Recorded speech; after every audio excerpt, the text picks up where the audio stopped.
Welcome back to Indiana News Desk. The amount of timber loggers harvest from state forests continues to increase, averaging about 14 million board feet per year over the last 5 years. That increase has environmental activists concerned, but the state maintains its good forestry management. As Becca Costello reports, both sides back up their position with science. And I'm going to admit it, I hug my trees because they're still there. Julie James manages a small organic farm in rural Monroe County. Less than a mile from her front door is Yellowwood State Forest. Being so close to Yellowwood is one of the primary reasons she moved here 8 years ago. Every day, rain or shine, she hikes the trails with her dogs. I thought, I've definitely arrived. This is absolute paradise. I'm in a state forest, and state forests are protected, right? So it'll always be this way. I really did naively think that. But 3 years ago, big equipment started rolling in on her small road. The Indiana Division of Forestry started logging tracts of land, and now James can't hike all the trails she used to. That year, in 2014, Indiana logged more than 17 million board feet from the state forests. That's a 391% increase since 2003. The rate of logging started to increase the year Jack Seifert took over as head of the Division of Forestry. As Seifert walks through Morgan-Monroe State Forest, he sees healthy stands of trees. We have millions and millions of trees across the landscape, and we're only cutting less than 1% of them a year.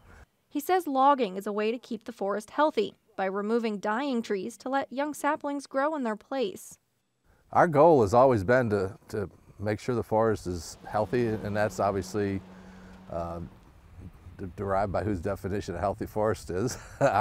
Our definition of a healthy forest is to maintain a pretty diverse species group as well as a diverse age group. Groups like the Indiana Forest Alliance agree with that definition, but only to a certain point. Well, first of all, a healthy forest involves trees of all ages, including dead trees. A healthy forest ecosystem would include quite a few dead trees. The IFA says continuing timber harvests at the current rate will be devastating for the state's forests. And the way that the DNR, the Division of Forestry, is managing our forests is primarily for timber production. So their idea of a healthy forest is one that is producing a healthy economic income for the agency. They're not managing for ecosystem health. They're not managing for the species that are most endangered, that require deep interior forests for their survival. A bill introduced in the state legislature this year asked for 10% of forests to be set aside as old growth. That means no logging can take place there no matter what. That bill didn't make it out of committee. In its most recent strategic plan, the Division of Forestry does say it will work toward a long-term goal of preserving 10% of forest acreage in older forest conditions. But it hasn't said which areas are protected. And so we're just trying to kind of hold their feet to the fire to make sure that we do get 10% of our forests set aside. Seifert says he recognizes that a lot of Hoosiers aren't happy with the way the forests are being managed, and he's taken steps to try to restore some trust. In 2006, we hired in an audit firm because of the environmental community saying, we don't trust you guys. Every year, representatives from 2 independent agencies do inspections on Indiana State Forest properties and publish their findings. And every year since 2006, the state has received high marks. University of Kentucky professor Jeff Stringer helped establish the standards for the National Forest Stewardship Council, or FSC. One of my thoughts is the fact that the Indiana State Forest have reached out, under their own volition and get certified under FSC. I think that's positive. Certainly a lot of states don't have that, because at least it indicates to the public, and those are concerned about it, what kind of practices are being used there. But Stringer grants that auditing firms like the FSC assume that at least some logging will take place, and some environmental critics want a complete ban on timber production on public lands. The Indiana Forest Alliance doesn't go that far. They aren't opposed to logging entirely, but they do want to see less of it. But Seifert says the criticism is still unfounded. It always amazes me that people would think that we would do something that would be detrimental to the long-term health of the forest. For Julie James, the issue is personal. The area of Yellowwood near her small farm has changed so much, she's even considering moving away from the paradise she thought she had found.